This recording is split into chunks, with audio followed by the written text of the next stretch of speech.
بسم الله الرحمن الرحيم ووصينا الإنسان بوالديه إحسانا صدق الله المولانا العظيم روح ایمان مغز قرآن جاندی حسب حب رحمت للعالمین گرامی قدر اللہ رب العزت کی حمد و ثنا نعت جناب محبوب کبریا علیہ تحیت و ثنا پیش کرنے کے بعد گرامی قدر آج کی یہ ایمانی نورانی اور روحانی بزم محترم المقام محمد عالم صاحب ان کی زوجہ محترمہ ان کی دعائے مغفرت اور اصحال ثواب کے لیے سجائی گئی ہے۔ اللہ کے حضور دعا گو ہوں کہ اللہ رب العزت اپنے فضل سے اور اپنے پیارے محبوب جناب محمد رسول اللہ صلی اللہ علیہ وآلہ وسلم کے وسیلہ جلیلہ سے ان کو جوار رحمت میں جگہ عطا فرمائے، اور اللہ رب العزت لواحقین کو صبر جمیل اور اجر عظیم عطا فرمائے۔ گرامی قدر، مجھے حقوق والدین کے حوالے سے حکم ہوا ہے۔ گرامی قدر، والدین جن کو اللہ رب العزت نے بڑے کرم اور فضل سے نوازا ہے، آپ تھوڑے تھوڑے قریب تشریف لے آئے تاکہ میری بات کی آپ کو سمجھ آ گیا ہوگی۔ مہربانی فرمائیں، آگے آ جاؤ۔ جاری رکھیں، بیان سپیکر لگ رہا ہے، سمجھ آ رہا ہے، بیان جاری رکھیں۔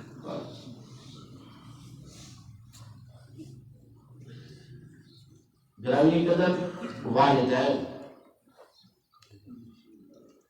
یہ وہ ہستیاں ہیں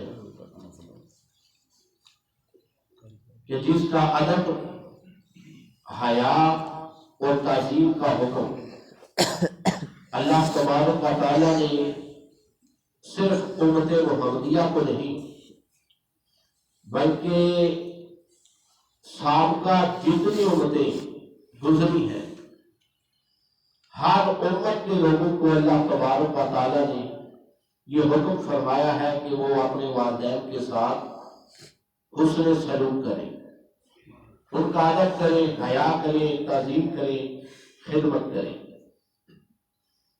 اور والدین کو جو دربار رسالت سے عزت ملی، دربار رسالت میں جتنا والدین کو نوازا گیا اس کی مثال ہی نہیں ملتی۔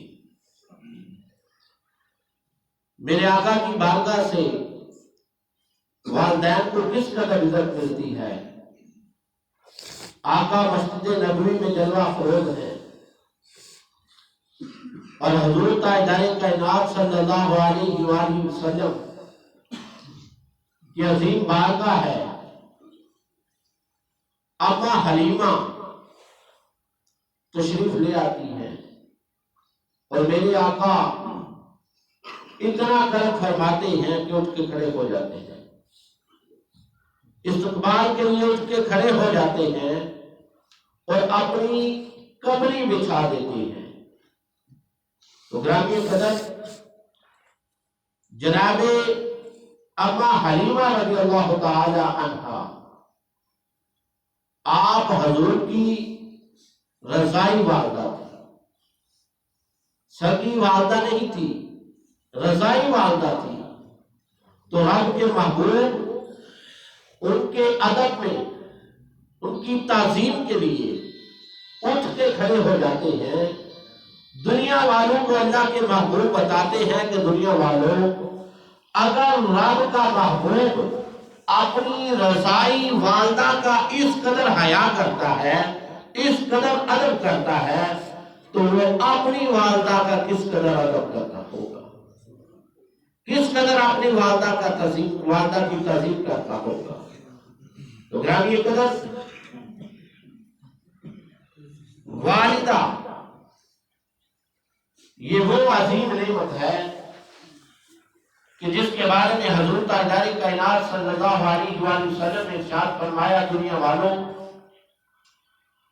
تمہارے اوپر سب سے زیادہ حق تمہاری والدہ کا ہے۔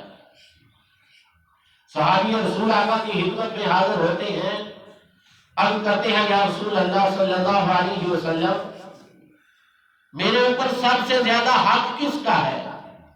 آقا ارشاد فرماتے ہیں میری والدہ کا۔ دوسری دفعہ کرتے ہیں، آقا ارشاد فرماتے ہیں تمہاری والدہ کا۔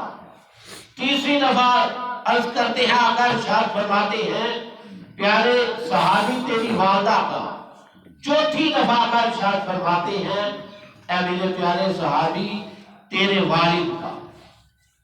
تو گرامی قدر، اس حدیث مقدسہ سے پتہ چلتا ہے کہ اللہ تبارک و تعالیٰ کے محبوب کی بارگاہ سے جو عزت اللہ تبارک و تعالیٰ نے والدہ کو عطا فرمائی ہے، وہ اللہ تبارک و تعالیٰ نے کسی کو نہیں عطا فرمائی۔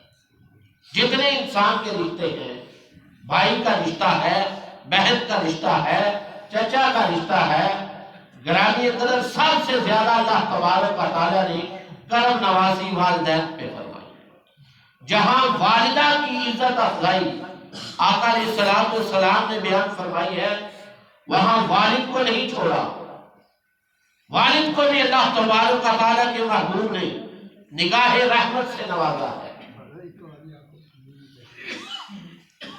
ام المومنین جناب سیدہ عائشہ صدیقہ رضی اللہ تعالی عنہا آپ بیان کرتی ہیں کہ دنیا والوں، رب کے محبوب کی عظیم بارگاہ ہے۔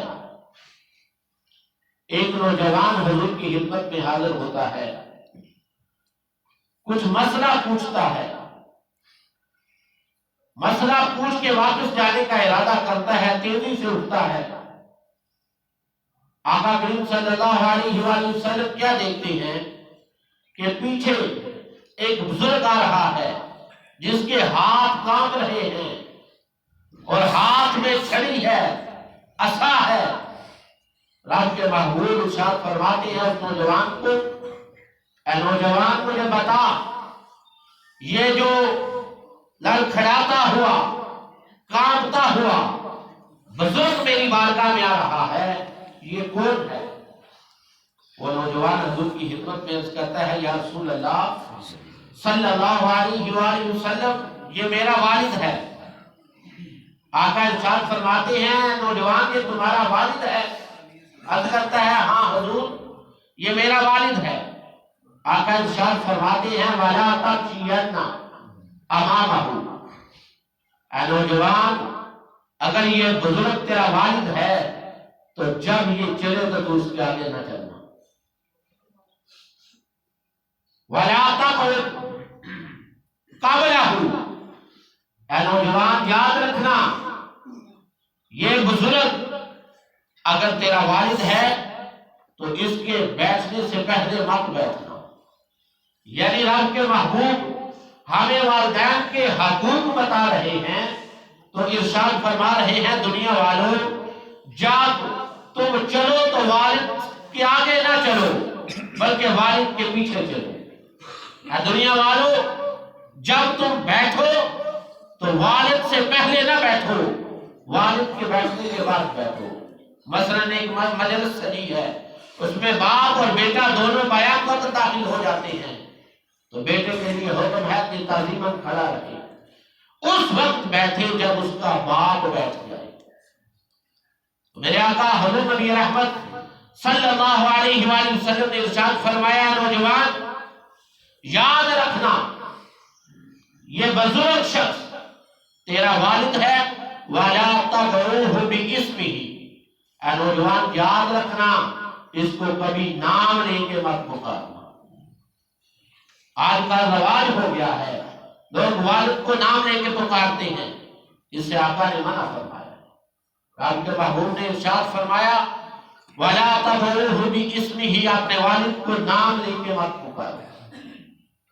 تو گرامی قدر آقا نے ارشاد فرمایا وَلَا تَسَبَّ لَهُ، اے نوجوان یہ بزرگ تیرا والد ہے، اس کی وجہ سے کسی کو گالی مت دے۔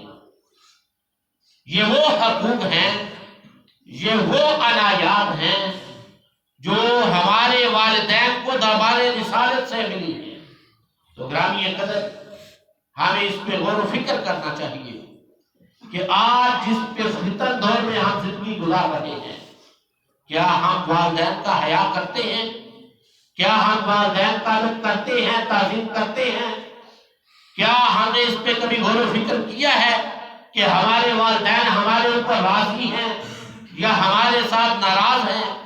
کیونکہ اللہ نے ہمیں حکم فرمایا ہے وَوَصَّيْنَا الْإِنسَانَ بِوَالِدَيْهِ إِحْسَانًا، هَلْ جَزَاءُ الْإِحْسَانِ إِلَّا الْإِحْسَانُ، کہ احسان کا بدلہ احسان ہے، لیکن احسان کا معنی یہ نہیں کہ والدین ہمارے ساتھ اچھا سلوک کرے تو ہم ان کے ساتھ احسان کریں، اگر والدین ہمارے ساتھ شفقت کریں ہم پھر بھی ان کے ساتھ احسان کرنے کا حکم ہے، اگر ہمارے والدین ہمارے اوپر سختی کریں تب بھی ہمارے لیے حکم ہے کہ ہم ان کے ساتھ احسان کریں۔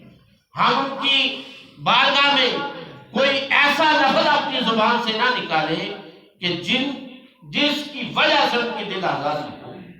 تو گرامی قدر میرے آقا حضور نبی رحمت صلی اللہ علیہ وآلہ وسلم نے ارشاد فرمایا دنیا والوں زمین سے اٹھنے والی جتنی آوازیں ہیں ان آوازوں میں اللہ کی بارگاہ میں سب سے پسندیدہ آواز تلاوت کلام پاک کی ہے، اور دنیا سے اٹھنے والی جتنی آوازیں ہیں تمام آوازوں میں سے اللہ کی بارگاہ میں سب سے ناپسندیدہ آواز وہ آواز ہے جو والدین کے سامنے چیخ کر نکلے، جو والدین کی تعظیم میں نہیں، ادب میں نہیں، بلکہ بے ادبی میں نکلے۔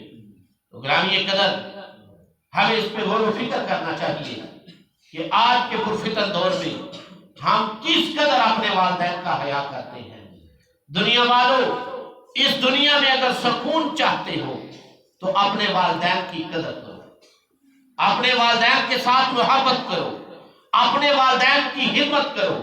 میرے آقا حضور نبی رحمت صلی اللہ علیہ وآلہ وسلم نے ارشاد فرمایا دنیا والوں یاد رکھنا، جو شخص چاہتا ہے کہ اللہ تبارک و تعالیٰ میرا رزق وسیع کر دے، میرا رزق کشادہ ہو جائے، جو شخص چاہتا ہے کہ اللہ تبارک و تعالیٰ میری عمر دراز کر دے، میرے آقا نے ارشاد فرمایا دنیا والوں تم اپنے والدین کی خدمت کرو، اپنے والدین سے محبت کرو، میرا کریم رب اتنے کرم اور فضل سے نوازے گا، تمہارا رزق بھی کشادہ کر دے گا، تمہاری عمر بھی دراز کر دے گا۔ تو گرامی قدر ہمیں اس پہ غور و فکر کرنا چاہیے کہ کیا آج کے پرفتن دور میں ہم اپنے والدین کا حیا کرتے ہیں یا نہیں کرتے۔ تاجدار حل عطا حضرت علی شیر خدا رضی اللہ تعالی عنہ آپ نے ارشاد فرمایا دنیا والوں تم میں سے اگر کوئی شخص چاہتا ہے کہ میں مستجاب الدعوات ہو جاؤں، میری زبان سے جو دعا نکلے میرا کریم رب اس کو شرف قبولیت عطا فرما دے، تو دنیا والوں یاد رکھو اپنی ہر دعا کے اندر اپنے والدین کو یاد رکھو، اپنے والدین کے لیے دعا کیا کرو، میرا کریم رب اتنا کرم اور فضل فرمائے گا کہ تمہاری ہر دعا کو مستجاب الدعوات کر دے، تمہاری ہر دعا جو ہے وہ اللہ کی بارگاہ میں قبول ہو جائے گی، اللہ تبارک و تعالیٰ تمہیں کرم اور فضل سے نوازے گا۔ تم صرف ایک بات یاد رکھو کہ ہر دعا کے اندر اپنے والدین کو یاد رکھو، اگر والدین حیات ہیں ان کی صحت کے لیے، درازی عمر کے لیے دعا کرو، اگر والدین دنیا سے پردہ کر گئے ہیں تو اللہ کے حضور ان کی مغفرت کی دعا کرو۔ میرے آقا حضور نبی رحمت صلی اللہ علیہ وآلہ وسلم نے ارشاد فرمایا دنیا والوں تم میں سے جو شخص جمعے والے دن اپنے والدین یا دونوں میں سے کسی ایک کی قبر پر چلا جائے، اللہ کے حضور دامن پھیلا کے ان کی مغفرت کی، ان کی بخشش کی، اللہ کے حضور دعا مانگے، میرا کریم رب اتنا کرم فرمائے گا، اتنا فضل فرمائے گا کہ اس کے سارے گناہ اللہ معاف فرما دے گا، اور میرا کریم رب اس کو والدین کا فرما بردار لکھ دے گا۔ ہمیں اس پہ غور و فکر کرنا چاہیے۔ آج ہمارے قبرستان ویران نظر آتے ہیں، ہمیں نماز پنجگانہ با جماعت ادا کرنی چاہیے، اور اس کے بعد نماز جمعہ ادا کرنے کے بعد ہم سب کو کوشش کرنی چاہیے کہ جن کے والدین دنیا سے چلے گئے ہیں وہ اپنے والدین کی قبروں پہ جائیں اور ان کی قبروں کی زیارت کریں، اور وہاں کھڑے ہو کے اللہ کے حضور دامن پھیلا کے ان کی مغفرت کی دعا مانگیں۔ تو غلامی قدر ہمارے والدین نے ہمارے لیے اس دنیا میں تکلیفیں برداشت کی ہیں، اس دنیا میں اذیتیں برداشت کی ہیں، ہمارے لیے نہ انہوں نے سایہ دیکھا ہے، ہمارے لیے نہ انہوں نے دھوپ کی پرواہ کی ہے، تو ہمارا بھی حق بنتا ہے آج اگر ہم اپنے والدین کی قبر پر جائیں گے، ہم اللہ کے حضور اپنا دامن پھیلا کے اپنے والدین کی مغفرت کی اللہ کی بارگاہ میں دعا مانگیں گے، تو انشاءاللہ ہماری اولادیں بھی ہمارے لیے دعا مانگیں گے۔ اگر آج ہم کوتاہی کریں گے، ہم اس پہ غور و فکر نہیں کریں گے، تو ہمارے جانے کے بعد ہمارے پیچھے بھی کوئی ہاتھ اٹھانے والا نہیں ہوگا۔ تو والدین یہ ہر انسان کے لیے بہت بڑی نعمت ہے، بہت بڑی۔ جتنی اس کی قدر، اس رشتے کی جتنی قدر کی جائے کم ہے، جتنی قدر کی جائے کم ہے، کیونکہ والدین کی دعا اتنی بڑی نعمت ہے۔ آقا کریم صلی اللہ علیہ وسلم نے ارشاد فرمایا، میرے پیارے صحابہ، والدین کی دعا، تھوڑے تھوڑے آگے تشریف لے آئیں، پیچھے جگہ کم ہو گئی ہے، پیچھے سے مہمان آ رہے ہیں، آگے تشریف لے آئیں۔ میرے آقا حضور نبی رحمت صلی اللہ علیہ وسلم نے ارشاد فرمایا، اے میرے پیارے صحابہ یاد رکھنا، والدین کی دعا اپنی اولاد کے حق میں ایسے قبول ہوتی ہے جیسے ایک نبی کی دعا اپنی امت کے حق میں اللہ قبول کرتا ہے۔ تو گرامی قدر ہمیں اس پہ غور و فکر کرنا چاہیے کہ کیا اس دنیا میں ہم زندگی گزار رہے ہیں، ہمارے والدین ہمارے اوپر راضی ہیں یا ہمارے والدین ہمارے ساتھ ناراض ہیں۔ ہمیں اللہ سے ڈرنا چاہیے، اپنے قلب و روح کے اندر ہمیں خوف خدا پیدا کرنا چاہیے۔ اگر آج اس دنیا میں ہم اپنی قلب و روح کے اندر خوف خدا پیدا کر لیں گے تو ہمارے لیے یہ جہان آسان ہو جائے گا، آخرت والا جہان بھی آسان ہو جائے گا۔ ہم اللہ سے ڈرتے نہیں، زبان سے کہتے ہیں کہ اللہ سے ڈرتے ہیں، حقیقت میں ہم اللہ سے نہیں ڈرتے۔ حضرت علی شیر خدا رضی اللہ تعالی عنہ آپ ارشاد فرماتے ہیں، دنیا والوں کہ انسان بزدل اتنا ہے کہ خواب دیکھ کے تو ڈر جاتا ہے۔ انسان بزدل اتنا ہے کہ خواب دیکھے تو ڈر جاتا ہے، اور بے وقوف اتنا ہے کہ جاگتے ہوئے اللہ سے نہیں ڈرتا۔ ہم خواب دیکھ کے ڈر جاتے ہیں لیکن جاگتے ہوئے بھی ہم اللہ سے نہیں ڈرتے۔ اگر ہم اللہ سے ڈر جائیں تو ہماری حالت یہ نہ ہو، ہماری حالت تبدیل ہو جائے۔ اگر ہم اللہ سے ڈرنے والے ہوں تو ہماری مسجدیں ویران نظر نہ آئیں، ہماری مسجدوں میں رونق نظر آئے۔ میرے آقا حضور نبی رحمت صلی اللہ علیہ وسلم نے ارشاد فرمایا، دنیا والوں یاد رکھنا، جس قوم کی قلب و روح کے اندر نماز کی فکر پیدا ہو جائے، اللہ تبارک و تعالیٰ اس کو دنیا کی فکروں سے آزاد کر دیتا ہے۔ اور یہود و نصارہ تو پکار کے کہتے ہیں، دنیا والوں جتنے لوگ مسلمانوں کے جمعہ کی نماز میں جمع ہوتے ہیں، اتنے لوگ جس دن فجر کی نماز میں جمع ہو گئے، اللہ تبارک و تعالیٰ دین اسلام کو غلبہ عطا فرماتا ہے۔ یہود و نصارہ یہ کہتے ہیں، وہ پکار کے کہتے ہیں، دنیا والوں جتنے لوگ نماز جمعہ میں مسلمان آتے ہیں، اتنے لوگ اگر فجر کی نماز میں جمع ہو جائے، اللہ تبارک و تعالیٰ دین کو غلبہ عطا فرماتا ہے۔ تو گرامی قدر ہمیں اس پہ غور و فکر کرنا چاہیے۔ اللہ کے حضور گواہ گو ہوں کہ جو کچھ سنایا میرا کریم رب مجھے بھی اس پر عمل کرنے کی توفیق عطا فرمائے، اور ہر میرے بھائی بزرگ دوست کا آنا اللہ اپنی بارگاہ میں قبول فرمائے، اور سر محمد عادل صاحب ان کی زوجہ محترمہ کی اللہ تبارک و تعالیٰ کامل بخشش فرمائے، اور اللہ تبارک و تعالیٰ جس قبرستان میں مدفون ہے سب کی اللہ تعالیٰ کامل مغفرت فرمائے۔ واخر دعوانا